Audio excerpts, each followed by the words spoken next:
जय श्री कृष्ण दोस्तों। संत तुलसीदास जी ने रामचरितमानस के उत्तरकांड में लिखा है कि काकभुसुंडी परम ज्ञानी राम भक्त हैं। आज हम लोग इन्हीं की कथा का रसपान करने जा रहे हैं। रावण के पुत्र मेघनाथ ने भगवान राम से युद्ध करते हुए राम भगवान और लक्ष्मण को नागपाश में बांध दिया था। देव ऋषि नारद के कहने पर गरुड़ जी, जो कि सर्वभक्षी हैं, ने नागपाश के समस्त नागों को प्रताड़ित करके राम भगवान को बंधन से मुक्त कराया था। भगवान राम के इस प्रकार नागपाश में बंध जाने पर भगवान राम के परम ब्रह्म होने पर गरुड़ को संदेह होने लगा। गरुड़ का संदेह दूर करने के लिए देव ऋषि नारद ने उन्हें ब्रह्मा जी के पास भेजा था। ब्रह्मा जी ने उनसे कहा कि तुम्हारा संदेह भगवान शंकर ही दूर कर सकते हैं। भगवान शंकर ने गरुड़ को संदेह मिटाने के लिए उन्हें काकभुसुंडी के पास भेज दिया था। अंत में काकभुसुंडी जी ने रामचरित को पवित्र कथा सुनाकर गरुड़ का संदेह दूर किया था।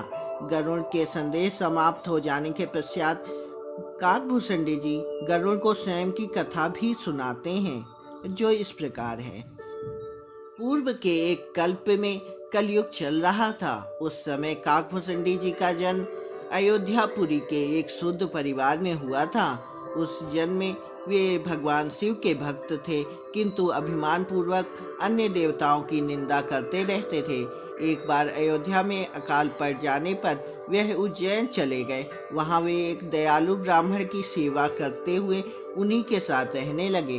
वे ब्राह्मण भगवान शंकर के बहुत बड़े भक्त थे, किंतु भगवान विष्णु की निंदा कभी नहीं करते थे।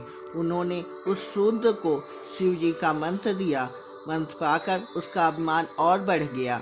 वह अन्य द्विजों से ईर्ष्या और भगवान विष्णु से द्रोह करने लगा।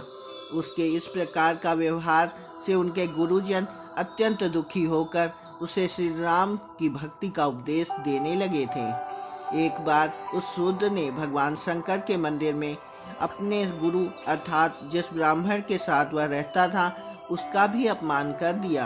इस पर भगवान शंकर ने आकाशवाणी करके उसे श्राप दिया कि हे पापी, तूने गुरु का निरादर किया है, इसलिए तू सर्प की अधम योनि में चला जाएगा और सर्प योनि के बाद तुझे 1000 बार जन्म लेना पड़ेगा।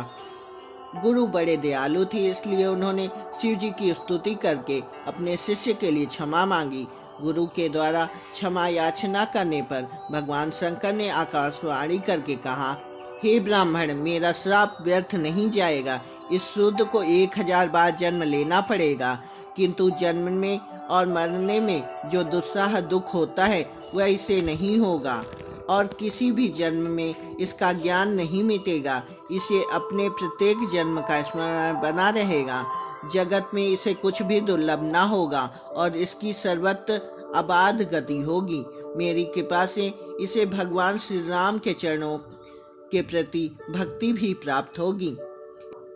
उसके बाद उस शूद्र ने विंध्याचल पर्वत पर जाकर सर्प योनि प्राप्त की।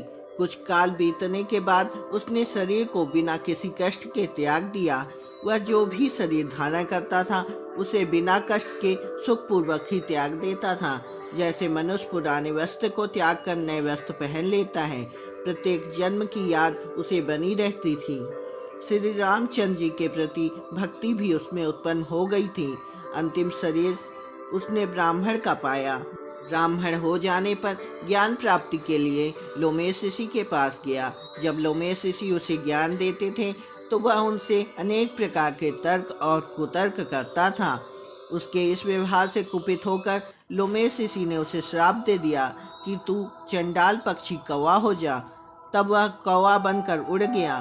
श्राप देने के पश्चात लोमेश ऋषि को अपने इस श्राप पर पश्चाताप हुआ और उन्होंने उस कौवे को वापस बुलाकर राम मंत्र दिया तथा इच्छा मृत्यु का वरदान भी दिया। कौवे का शरीर पाने के बाद भी राम मंत्र मिलने के कारण उसे उसी शरीर से प्रेम हो गया और वे कौवे के रूप में ही रहने लगे तथा काकभुसुंडी नाम से विख्यात हुए।